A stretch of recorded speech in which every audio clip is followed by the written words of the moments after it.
नमस्कार दोस्तों, एक बार फिर से आपका स्वागत है आपके अपने YouTube channel Rahul study zone में।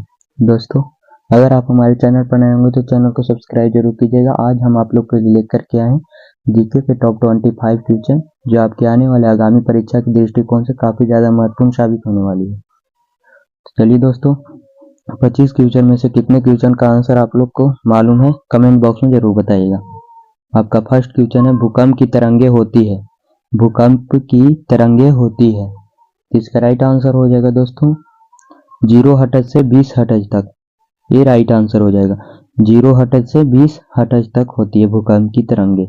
आपका अगला प्रश्न है, पृथ्वी किस आकर्षण बल द्वारा किसी वस्तु को अपनी ओर खींचती है। पृथ्वी किस आकर्षण बल द्वारा किसी वस्तु को अपनी ओर खींचती है। तो इसका राइट आंसर हो जाएगा दोस्तों गुरुत्वाकर्षण बल द्वारा। ये राइट आंसर हो जाएगा गुरुत्वाकर्षण बल। आपका अगला प्रश्न है, चुंबकीय क्षेत्र कौन सी राशि है। चुंबकीय क्षेत्र कौन सी राशि है। इसका राइट आंसर हो जाएगा दोस्तों सदिश राशि। चुंबकीय क्षेत्र एक सदिश राशि है। ये राइट आंसर हो जाएगा दोस्तों। आपका अगला प्रश्न है, तापमान का एसआई मात्रक क्या है। तापमान का एसआई मात्रक क्या है। तापमान का एसआई मात्रक क्या होता है, तो केल्विन होता है दोस्तों। बी राइट आंसर हो जाएगा केल्विन। आपका अगला प्रश्न है, कौन सा दर्पण वास्तविक छवि बनाता है। कौन सा दर्पण वास्तविक छवि बनाता है। इसका राइट आंसर हो जाएगा दोस्तों अवतल दर्पण। सी राइट आंसर हो जाएगा दोस्तों। कौन सा दर्पण वास्तविक छवि बनाता है, तो अवतल दर्पण बनाता है दोस्तों। आपका अगला प्रश्न है, आगे बढ़ते हैं दोस्तों। एक चम्मच जो टेढ़ा दिखता है किसका उदाहरण है। एक चम्मच जो टेढ़ा दिखता है किसका उदाहरण है। इसका राइट आंसर हो जाएगा दोस्तों अपवर्तन का। बी राइट आंसर हो जाएगा अपवर्तन का। आपका अगला प्रश्न है दोस्तों, भार का एसआई मात्रक क्या है।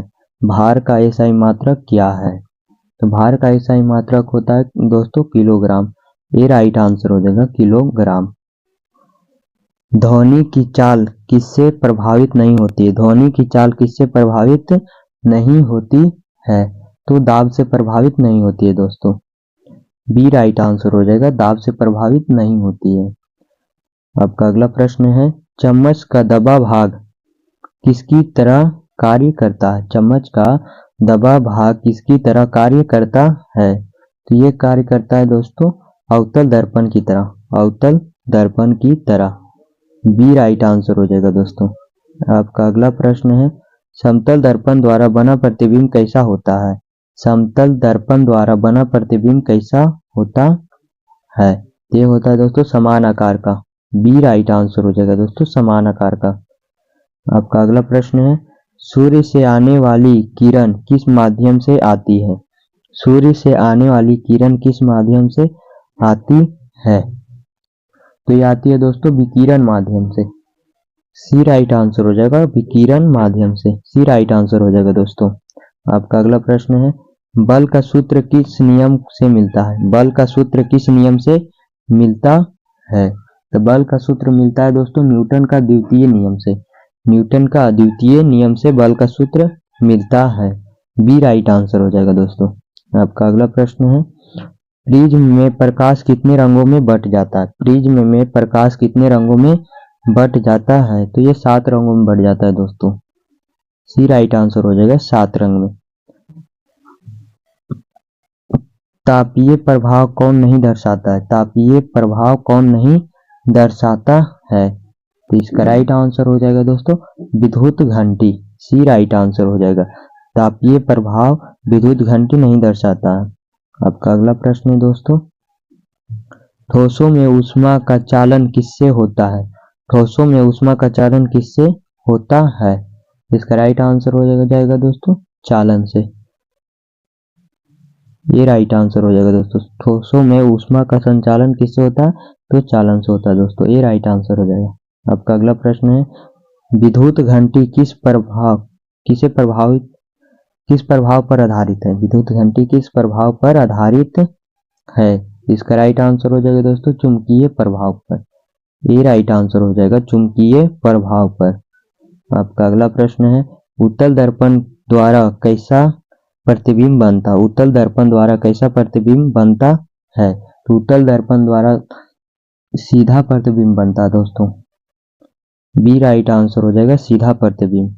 आपका अगला प्रश्न है, निम्न में से छोटा बड़ा समान आकार का प्रतिबिंब बन सकता है? निम्न में से छोटा बड़ा समान आकार का प्रतिबिंब बन सकता है?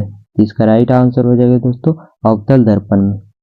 ये राइट आंसर हो जाएगा दोस्तों। अवतल दर्पण में तीनों प्रकार का प्रतिबिंब बन सकता है, छोटा भी, बड़ा भी और समान आकार का भी दोस्तों। ये राइट आंसर हो जाएगा। आपका अगला प्रश्न है, सड़क पर पानी सप्रतीत होने का कारण क्या है? सड़क पर पानी सप्रतीत होने का कारण क्या है? इसका राइट आंसर हो जाएगा दोस्तों पूर्ण आंतरिक परावर्तन। पूर्ण आंतरिक परावर्तन, सड़क पर एक बूंद भी पानी रहता है दोस्तों, से निकलता है पूर्ण आंतरिक परावर्तन। आपका अगला प्रश्न है, एलईडी का पूर्ण रूप क्या है? एलईडी का पूर्ण रूप क्या है? तो एलईडी का पूर्ण रूप होता है दोस्तों लाइट इमिटिंग डायोड। ये राइट आंसर हो जाएगा दोस्तों, लाइट इमिटिंग डायोड। आपका अगला प्रश्न है, घरों में कितने वोल्ट की विद्युत आपूर्ति दी जाती है? घरों में कितने वोल्ट की विद्युत आपूर्ति दी जाती है? इसका राइट आंसर हो जाएगा दोस्तों 220 volt. 220 volt, D right answer हो जाएगा दोस्तों। आपका अगला प्रश्न है, शक्ति का मात्रक है? शक्ति का मात्रक है, शक्ति का मात्रक होता है दोस्तों वाट। डी राइट आंसर हो जाएगा दोस्तों। शक्ति का मात्रक है तो वाट होता है दोस्तों।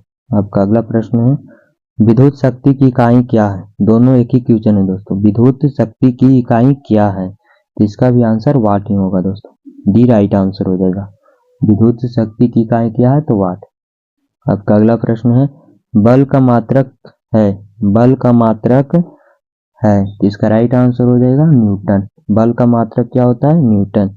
सी राइट आंसर हो जाएगा दोस्तों। आपका अगला प्रश्न है, कार्य का मात्रक क्या होता है? कार्य का मात्रक क्या होता है? इस क्वेश्चन का आंसर आप लोग को कमेंट बॉक्स में देना है दोस्तों। आज के लिए इतना ही दोस्तों, मिलते हैं किसी नेक्स्ट वीडियो में, तब तक के लिए धन्यवाद।